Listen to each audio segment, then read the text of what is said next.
Well, delighted to be joined by a very green Sammie Szmodics.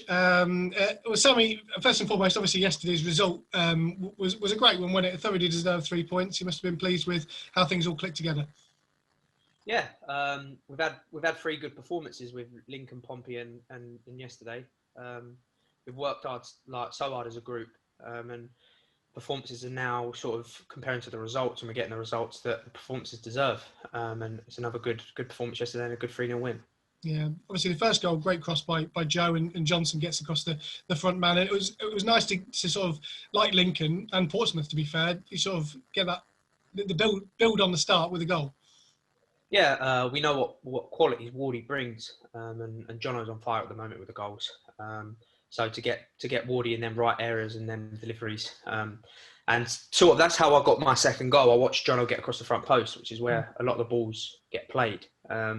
And like I said, to get Wardy back in the team and get Jono another goal is fantastic for us, because both of them have been on fire. I think Wardy's probably highest with the assists, and Jono's definitely up there with the goals. So it's good to get Wardy back, and good to get Jono scoring again. Yeah, let's talk about your first goal then. I mean, Dems has put a great ball forward for you. And when you've not scored for a while, it's not the ideal chance, really, because you've got a lot of time to think about what you're going to do. What was going through your mind when Dems played it through? Well, I've got to give most of the credit to Dems. You know, he's so nippy, and he's so energetic, and he just makes things happen out of nothing, and he's nicked the ball off him and played me in. And it's one of them, I've not really thought about it. I've been chasing the goal. And, you know, I said in the interview yesterday that I'd done the 10-day break's probably done me wonders, because I've just refreshed and sort of just come back and taken all the pressure off myself, and sort of changed the way I play. I just want to get so much ball. And, you know, I went through yesterday and I didn't even think about it. Just my first touch just allowed sort of set me up to tap the ball in. So I think if you start overthinking it in front of goal, is what I have been doing, is when you miss the chances. But great work by Dems to play me in, and I'm happily, and I think you saw with the relief and the cheer from the bench, it's just buzzing to finally get that goal. Yeah, you said in that interview yesterday that, as you say, it was relief more than anything, because, as you say, it wasn't affecting you in terms of the confidence, but as you said yesterday, it was about chasing it a little bit too much and trying to relax a little bit when you get in situations. And to be fair to you, I mean, it's not like you've been missing chances per se. Keepers have been making worldies, or the post been getting in the way.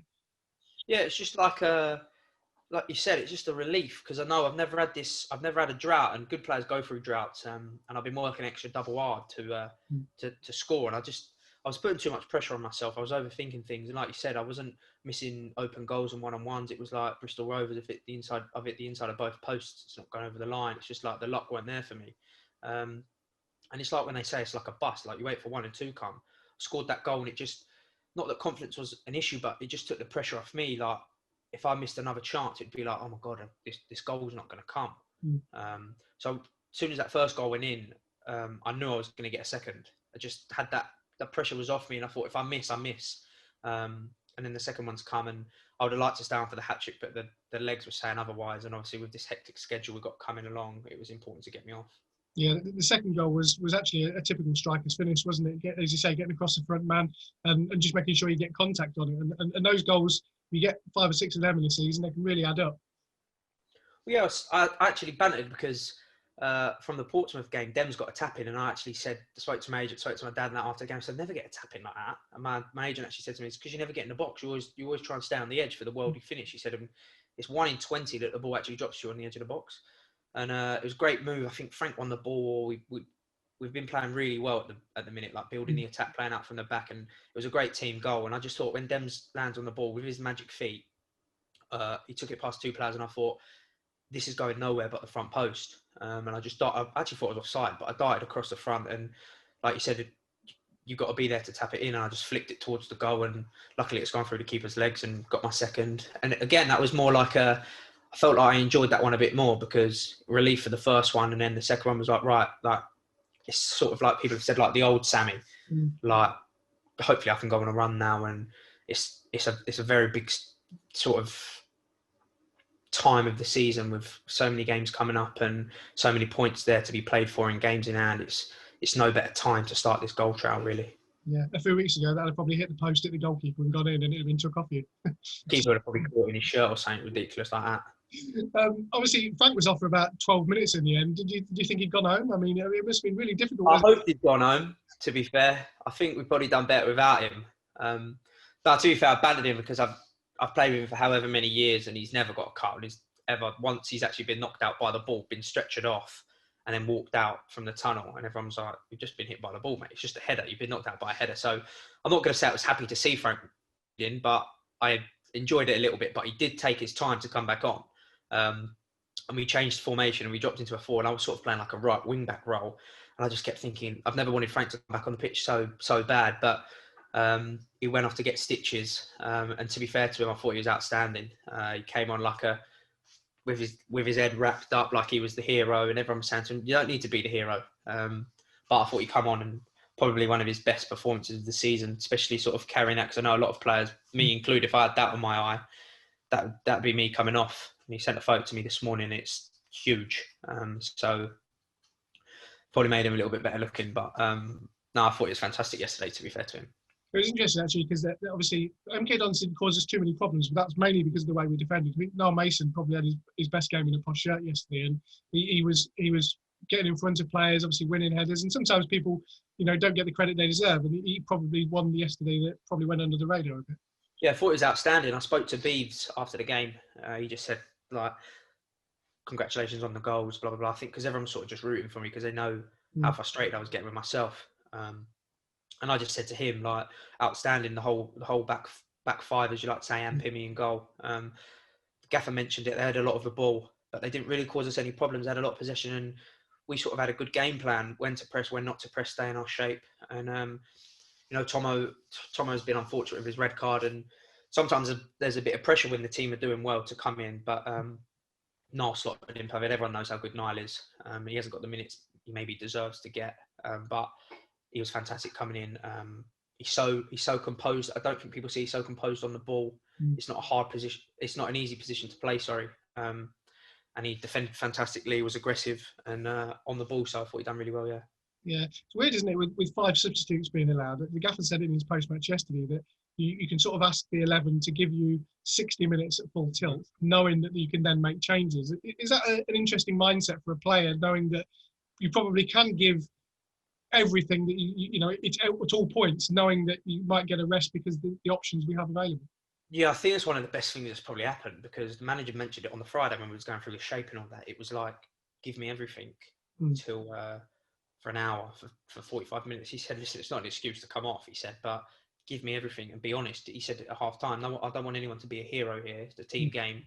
If you're shattered, tell us and we'll bring you off. We've got 5 substitutes to make. And I just think it's good for us playing as well, because sometimes when, especially you get to 70, 75 minutes and you are blowing, and listen, everyone wants to stay on all the time, but if the manager's made the 3 subs, 15 minutes is a long time in a game of football when you're up against it. So to know you've got 5 is a bonus for everyone, because we've got a great squad with like sort of every position covered really, and we're all fit lads. We've got a great team spirit, and to know that you can be substituted off and someone's coming on in your place, again, it's just makes you feel better. It probably makes you work a bit harder whilst you're on, because you do know that you have got more than 3 subs. When normally you make the 3 subs, you stay on the pitch, you think, oh my God, I've still got 15 minutes plus injury time. Because obviously we had a lot of injury time because of the dope at the back. But yeah, the 5 subs brilliant. Like the gaffer said, like you give everything you've got for an hour for 70 minutes, and you're coming off. And it's important to have the big squad now with I think we got 8 Saturday Tuesdays or 7 Saturday Tuesdays coming up. So it's so hectic. We need everyone to be fresh. Yeah, and obviously the result keeps us very much in the mix. And obviously we've got a big game on Tuesday against Charlton, who are very much in and around it as well. It's a good opportunity to keep that home form going, and also if you get the 3 points to create a bit of a gap between the rivals. Exactly. So many games in hand to play. Charlton won at the weekend. We know their strengths, their qualities. They're a good team. There's no shying away from that. We've got the best home form in the league. Playing really good at the minute. And the gaffers mentioned it. The pitch isn't fantastic. Credit to the ground to them to even getting the games on. The pitch isn't the best at the minute, and we're still playing our football. We're still playing really good football. Maybe our best we've played, especially against Portsmouth, the way we pass the ball about. So it'll be a good footballing game against Charlton. We know what they're about. But like I said, it's so tight at the top. You just need to pick up as many points as you can. We've got some tough games coming up with Charlton and Ipswich. But we've sort of made our home ground a fortress at the minute, and we just want to continue that. People don't want to people don't want to come to our stadium and play us. And I think we need to keep that, especially at this time of the season. That's got to be vital for us. Yeah, you mentioned yesterday, obviously you had 10 days off over Christmas, and it's never ideal to sort of miss football at that particular time, particularly for someone like you, because you really do love the game. Was that really hard? And did you have to, you spoke about mindset in sort of taking yourself away from the game. Was that something that was a conscious thing to do? I think I just had to do it because I was getting so frustrated. My performances were okay, but it was just ultimately you've been signed to create and score, and I hadn't scored, and it was driving me insane because I was working so hard. And like I said earlier, I've never had that problem before. So it was nice, and it wasn't nice because obviously I just want to carry on playing football and training, and we couldn't go to the training ground. We couldn't leave the house for 10 days, but it gave me I shut off completely from football. I kept myself fit, but didn't even think about it. Didn't look at social media. Didn't do anything to do with football. And I think it's done me the world because I've come back even hungrier to do it. And especially now, like, I was looking forward to games, don't get me wrong, but it was a bit like, is this goal going to come this week? And if it didn't come, it was like, is the goal going to come next week? Now it's come, and I've got 4 goals this season. It's like, right now, it's sort of like my season's started again, and I'm kicking on now, and it's fresh. And I think, right, and I'll be honest, no one wants to go through that, but what a time for it to start with all these games coming up. It sort of couldn't be a better time. But it was just a good 10 days off to sort of just reflect, take myself away from the game, just keep myself fit, and sort of just take the pressure off myself. And I've come back, and it's done me wonders. Yeah, everyone says that when you go through a difficult patch, you can try and get out of it yourself, but ultimately you do need the help of others. And I know that, as you said, you spoke to your agent, obviously your missus as well, and your family. Those sort of people often get overlooked in periods like that because they're the ones that you end up speaking to about it the most. And I guess they've really helped you through that period. Yeah, I'd probably drive myself mental if I didn't speak to anyone. I've spoke to the gaffer, I spoke to Robbo. My missus probably wants to beat me up because I just mentioned that to her all the time, and she'll just carry on saying like, no, you're doing well. And it's like, if I'm not scoring, it's like, yeah, but you're doing well. You know what? My mum's probably the same, and my dad's probably like, no, like, come on, like, any danger of you scoring, Sam, or what? So it's good to speak to other people. And recently, my agent played, and he's very good friends with Jimmy Bullard, and Jimmy Bullard's coming on board with the agency. And I spoke to Jim a couple of times, and we just spoke about my game, and we were looking through statistics and different parts of that. And that was during the 10-day break. And it's good to just, even someone like Jim, obviously he's played at Peterborough, and just to speak to someone that's played at the highest level and to just get sort of his look on things. And I spoke to him and my agent because they're good pals, and we've just sort of not come up with a plan, but we've just sort of looked at where I can improve in my statistics and that. And I think it's really benefited me because I'm looking at it from a different point of view now. So that, and the 10 days and speaking to my family and that, and just sort of them sort of taking a bit of pressure off me as well. Like the manager's come out and said about, like, listen, if he plays like that and he doesn't score, I don't care who scores, like, it's good enough for me. And I think even that just took the pressure off me completely. And I just feel so fresh and just so in such a good mindset, like, right, I've got the goals now, I can really kick on and show Peterborough fans the old me that we had back in January. You mentioned Jimmy there. Did you see sort of similarities between you and him? I mean, obviously I work with Jimmy. I've known Jimmy for many years, and everyone would describe him as a character, lively. He's got everything in the dressing room. He's centered around banter and all that kind of stuff. I know you play in a different kind of position, but you can sort of see where I'm coming from with that kind of comparison. Well, that's what he said. He said he very much sees me like he was. Like, if there's laughs and jokes at the training ground, and I'd be probably the centre of attention of it. Like, I just love the banter. I love like being around the boys, and he was the same.